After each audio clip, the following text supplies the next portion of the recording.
and today I want to talk about crystals for beginners. A lot of people don't know where to start when they are starting their crystal collection. These are my top 8 picks for crystal beginners. Now, there is something to be said for going into a local crystal shop, just kind of meandering around and seeing what pulls you, because a lot of the time your subconscious will pull you towards the crystal that you need. I see that happen all the time. You don't actually have to know anything. There will just be something that like catches your eye, or it like sparkles. I call it winking, like, oh, that crystal just winked at me. Or sometimes it'll be as simple as you pick something up and you're holding it and you literally just don't want to put it down. Like your hand even clenches really tight like this. I've seen it all happen. So I think that's a great thing to do when you're starting, to kind of see what you need during that time in your life. However, if you are starting a crystal collection and you just want kind of like the basics, I feel bad even calling them that because each crystal is so wonderful and special and magical. But these are the 8 things I would pick if you're just starting out. You just want like the main crystals that people talk about, the most popular. And I think that this is a really nice grouping that can benefit kind of every part of your life. So the first crystal I want to talk about today is clear quartz. Quartz is the most abundant mineral on earth. They call it the master healer, and it's kind of good for everything. So this is just a really cool clear quartz point that I have. I don't know how well you can see this, but can you see kind of the cloudiness inside of here? It almost looks like a little galaxy or something, just a little bit cloudy. One really cool thing about clear quartz, especially little pieces like this that are kind of like palm sized, that you can just carry with you in your pocket and start working with it.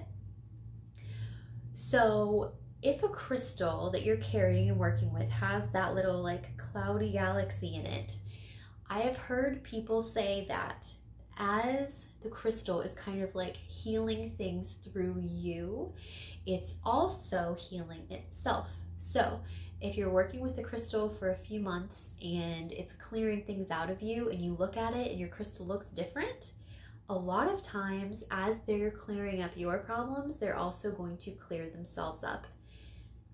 It's crazy, but it happens to a lot of different people. So like I said, clear quartz is called the master healer, but it's also very cool because it's like a battery pack for any other crystal you put it with. So let's say I want to use the properties of this crystal and I want them to be stronger. I would carry this crystal with a piece of clear quartz and it makes it that much stronger. It's like this like energizing battery pack. It's really what I like to call it for people. Here's just a little tumbled version of clear quartz. This is great to keep in your pocket if you don't want to carry a point around. These are really great to put into grids. They're really great to put everywhere, all around your house. Clear quartz is good for everything. Everyone should own clear quartz. And clear quartz is also something that's great to wear. Other kinds of crystals, here's just some other examples of clear quartz. Just a little generator. This is when a crystal is pointed at one end but flat on the other, so you can set it up. That's what they call a crystal generator because it's generating. So this is the kind of thing that you would put in the middle of a grid. You always want something in the middle of a grid that points upwards. We'll talk more about that in a gridding video that I'll do for you guys, but this is a clear quartz generator. And then these are just little points of clear quartz. These are very, very common, and a lot of times you can buy a whole bag of them. People will bag them up in bags that are similar in size and shape so that you can put them in grids. So you can see it's pointed on one end. So if you're making a grid, you would put these on the outside of the grid facing every direction so the energy is flowing just kind of everywhere. That's the whole idea behind that. So that's clear quartz. It's my #1 pick for crystal beginners. The second crystal we're going to talk about today is rose quartz. Many of you are probably very familiar with this beautiful pink stone. This is a nice big raw specimen that I have here. I actually keep this outside. I have a really cool kind of like meditation hut outside that I lay in every night, and I just have a window to the universe. It's all surrounded by trees. It's framed in trees, but then I can see the stars through it. So it's just the most beautiful place. I spend a lot of time out there, and I have crystals out there, of course, and this is actually one that lives out there. Rose quartz is super, super soothing and calming, and it's all about love, and I feel like most people know that. So if you're trying to attract love, a lot of people use rose quartz, but it's not only about love and other people. Rose quartz is also about self-love, self-acceptance, and in a way, if you think about it, loving yourself first and fully accepting yourself is a great first step to finding love somewhere else, because you have to start with yourself first, as with everything in life. So here is a smaller chunk of rose quartz. They come in, you don't need big pieces of these stones. Yes, they're beautiful, and I like having big specimens, and I mean, this thing right here is a very large piece of rose quartz, and I love it. But you don't need pieces that big, especially when you're starting out. Here's a little tumbled stone of quartz. They make little bracelets of quartz. You can wear a pendant. One of my favorite things to do with rose quartz is to throw it in the bathtub with me. Putting crystals in your bath makes it even better and more relaxing and more whatever energy you're trying to put into it.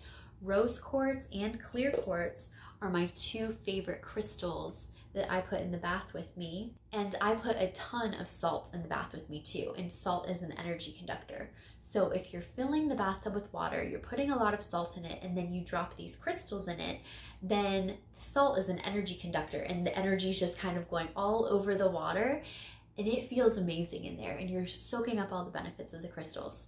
Rose quartz is also said to help with wrinkles.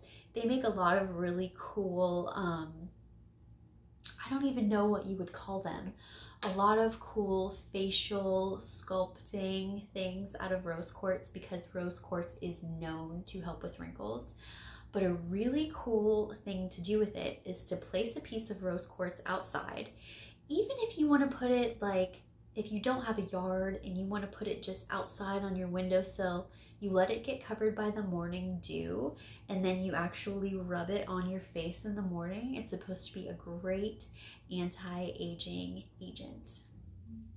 Rose quartz is a lot about emotional healing. It supports healing from past trauma, and it teaches us to trust again. It teaches us to hope again.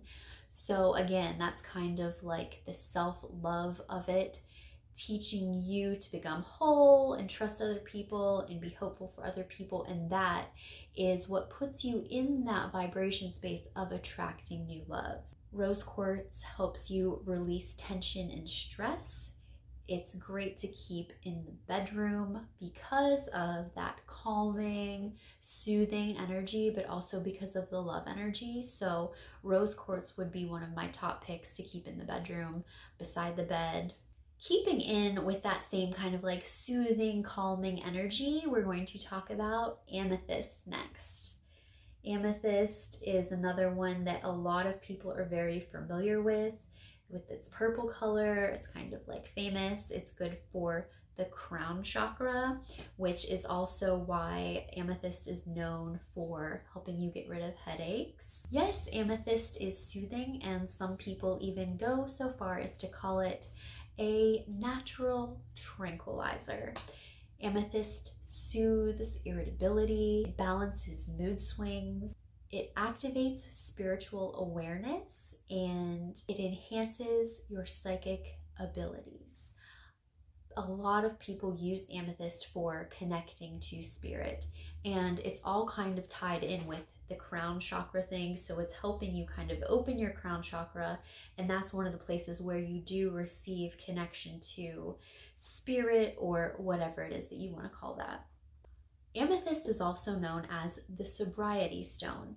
So there are stories that say if you wear amethyst, you cannot become inebriated. So amethyst is a great stone to use if you are trying to be sober in your life, or if you know someone who's struggling with that. Amethyst might be a great support stone for them. The next crystal we're going to talk about is all about protection. It is black tourmaline. I would say black tourmaline is the most famous protection stone. A lot of people know that black tourmaline keeps negativity away from you. A lot of people think that black tourmaline actually absorbs negativity. So black tourmaline will crack sometimes. You want to keep it cleansed. Black tourmaline is all about protection, both physical protection, but also emotional protection. And in saying emotional protection, think about like keeping negativity away from you. And that's good for your emotions.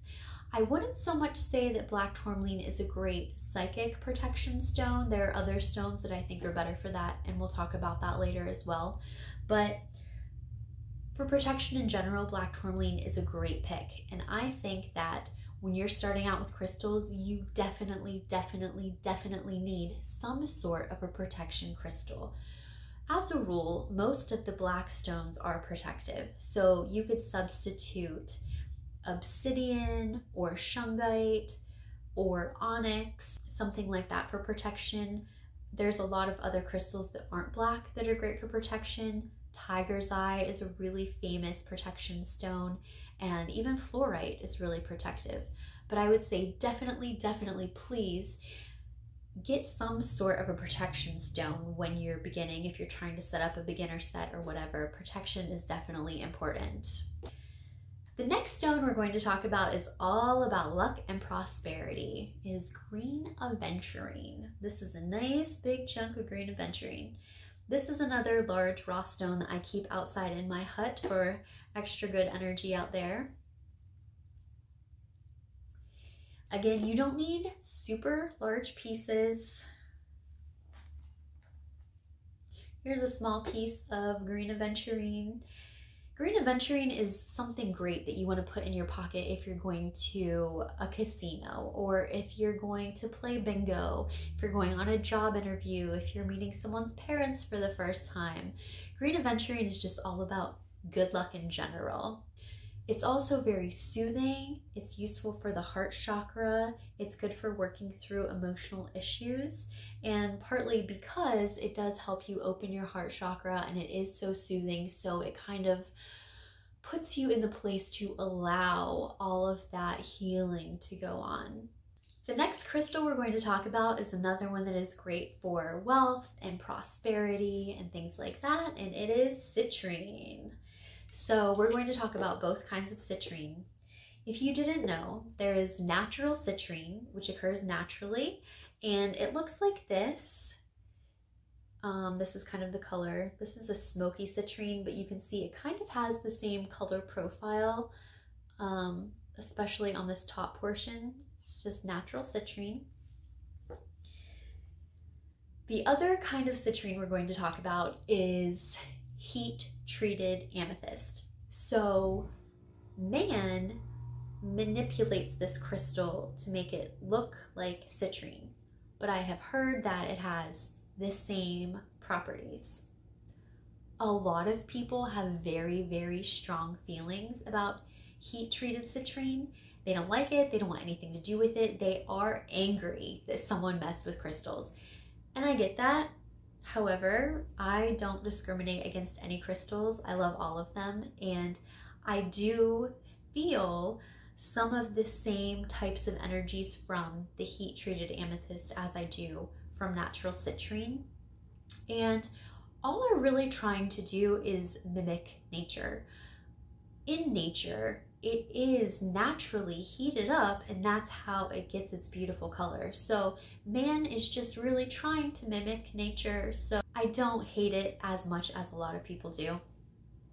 But this is what heat treated citrine looks like. You can tell it's a little bit of a different color, especially on this one. It's kind of more of a burnt orangey color, and that's how you can tell the difference between the two. If I hold up this natural citrine and this heat treated citrine, do you see the difference? How this one has more of a burnt orange color and this one is just more pure yellow. So citrine is good for wealth and abundance and things like that. So it's great to put in prosperity grids, and it's great to keep around your money, much in the same way that you would use pyrite.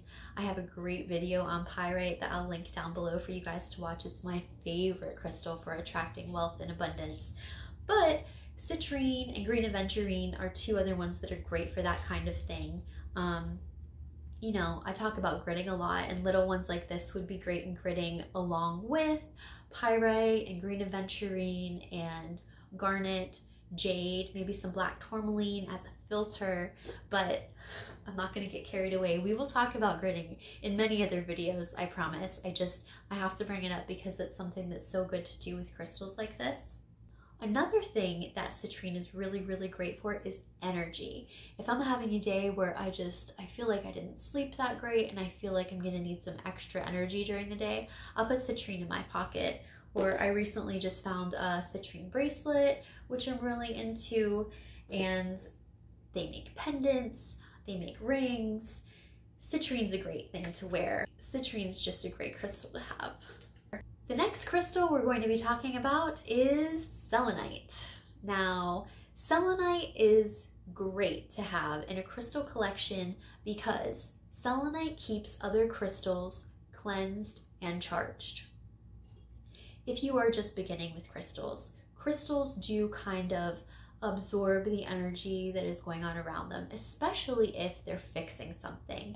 So if they are fixing the environment and they're pulling negative things out of the environment, or if you're working with them and they're kind of like pulling things out of you, they're doing a lot of work. So every once in a while, you need to cleanse them energy-wise, not like soap and water, but you need to cleanse the energy off of them and then charge them back up again. So I'll probably make a video about this later too, but there are many, many ways to clean crystals. You can sage them, you can run them underwater. Most of them, you do not want to put selenite in water. It will start dissolving a little bit and get kind of like a yellow patina on it. But there are a lot of ways to clean your crystals. And then to charge them, you can put them in the sunlight, you can put them under a full moon, you can put them on a clear quartz cluster. There's a lot of different ways to charge them as well. However, a really, really simple way to do that is to get a piece of selenite and to just put it with your other crystals. Keeping selenite with another crystal keeps that crystal cleansed and charged. That's the reason why I think that selenite should be in every kind of beginner set of crystals. However, not just that, selenite is one of my favorite crystals. It's a crystal that's really good for gridding around your house. I made a whole video on gridding your house for protection. I'll link that down below so that you guys can check it out. But these wands of selenite, especially this wand, this is one of my favorite crystals. And it just does so many different things. If I'm starting to not feel good in any way, I will pick up this crystal and it helps me. The first time I did it, okay, so obviously I believe in crystals. I believe that they have power. I believe that they help us. But the first time I picked up this piece of selenite, because I had like a stomach ache or something, and I just picked it up, within 3 minutes, I was starting to feel better, like drastically better. It almost felt like this kind of dark cloud of energy was kind of like slowly lifting off of me like this. That's the only way I know to describe it, and I know that's gonna sound weird to some people, but it was like slowly dissolving off of me as I'm like holding this for dear life. So it shocked me. It shocked me that it worked that well and that fast. and it quickly made this one of my favorite crystals. I sleep with this thing. Someone actually recommended that to me. I would have never thought of sleeping with this thing because, I mean, it's solid and you can get little selenite splinters sometimes, but I will just cuddle up with it. And it's a little uncomfortable sometimes, but mainly I just fall asleep. And when I wake up, I feel brand new. I mean, think about the fact that it's working on your body all night long and like cleansing your cells and anything else in your body. But also, selenite is just a very high vibrational stone. So keeping it on you that long, it's going to start raising your vibration. So if it's raising your vibration, you're living up here now, everything else that is not on that vibration with you is going to fall out of your life. So raising your vibration is super important. And I mean, that's basically what my whole blog is about, my whole YouTube channel, my whole life is just about raising vibrations, because just by changing your energy, you can change everything else in your life. You have to be on the same vibration as the things that you want. And that's how you can manifest things. Anyways, so that's selenite, and that's why I would put selenite on my list. The last crystal we're going to talk about today is carnelian. Carnelian is my favorite happiness stone, and it is a beautiful orange color.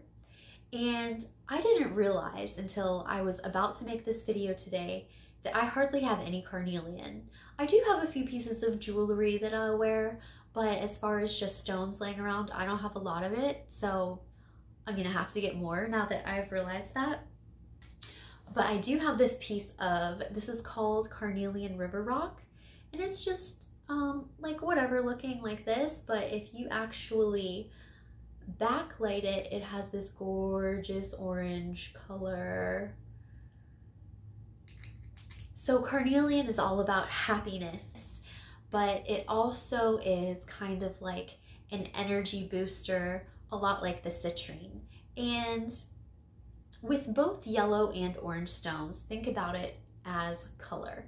The oranges and the yellows are going to give you like a boost of energy and self-confidence and kind of like push your passions, because it's very much in the sacral and the solar plexus chakra, which is about confidence and really being yourself and really going for what you want. So it's like what came first, the chicken or the egg type of thing. Carnelian, does it just make you happy, or do you feel happy because you're actually having the energy and the passion to do what you love, and that's what's making you happy? You could look at it kind of either way with that type of thing.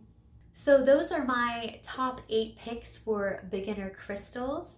Thank you so much for watching, guys. And if you have any friends who are into crystals or trying to learn about crystals, please share this video with them. I would really appreciate it. Have a great day.